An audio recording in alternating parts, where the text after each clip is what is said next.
One question that's been pressing for a while now is that whether India can go the Pakistan or the Sri Lanka way. And there's been a lot to say that our macroeconomic indicators and our financials are a lot different from these countries. What would you say about that question? So I won't comment on Sri Lanka and Pakistan, but I can tell you that, sure, India's debt to GDP ratio is higher than it was a few years ago. It reached just below 90%. It was about 87% a couple of years ago. It's now down closer to the mid-80s. We're expecting it to come down to around 82.5%. So from a sustainability perspective, we're not concerned. And while it is high, like I said, what matters here is sustainability. And more broadly speaking, we're expecting the commitment to fiscal consolidation to remain over the course of the next couple of years. We saw that commitment last year and the year before as well, and we're expecting that to remain unchanged. So you think that the reasons that led to the economic crisis in these two countries, those reasons are not the same for India? I think they're very different. India's very different, differently positioned in those two countries. Right. And now I want to ask you about, when we speak about comparing India with other countries, we also have to highlight the point about income inequality, which we have highlighted. But on the other side, we also speak about how investments can drive growth and how that can have a trickle-down effect. And the report that you've presented, that talks about FDIs, and that says that while FDIs are resilient, but they're still below the pre-pandemic level.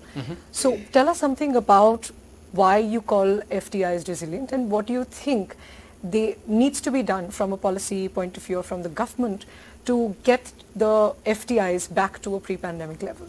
So it's an important point you make about how investment drives growth. Foreign direct investment, FDI, is also an important part of India's growth story. Now, the important part to note here is that they're adequately financing the current account. India's FDI as a share of GDP is relatively low, but the overall trajectory over the last several years has been upwards.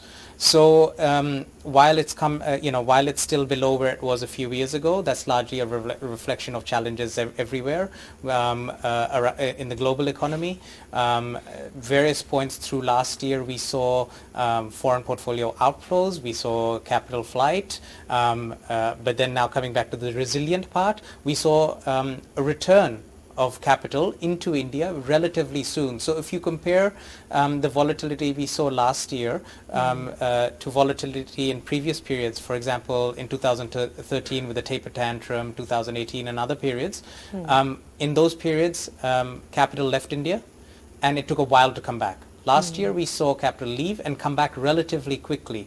Again, this points to two things. It points to the buffers that India has built. It points to the macro stability being a core part of the government's economic policy focus, and it points to investor confidence in the Indian economy as well.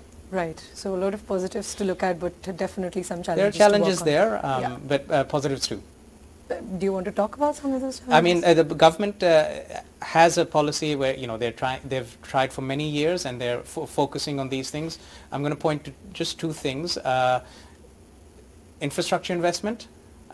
This is a story that we're all very familiar with, and the government's committed to that.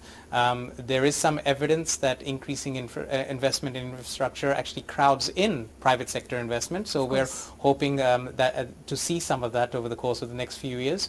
And when it comes to attracting more foreign direct investment, look, the government has done several things, including improving the business environment. There's a focus on bringing down logistics costs in India, which will of course make the business environment even better. So all of these things are policies that we would encourage the government to continue to do so, and not lose sight of the importance of FDI, the importance of continuing infrastructure not only just for a couple of years but over a large number of a longer period of time. Sorry. Right. Thanks very much, Mr. Dhruv Sharma, for speaking to NDTV. And as has been said, but it is important to highlight here that while India is a bright spot, as the IMF has put it, there are several challenges and there are several aspects to work on for India to be able to grow better and for the Indian economic growth to be more equitable for the entire country.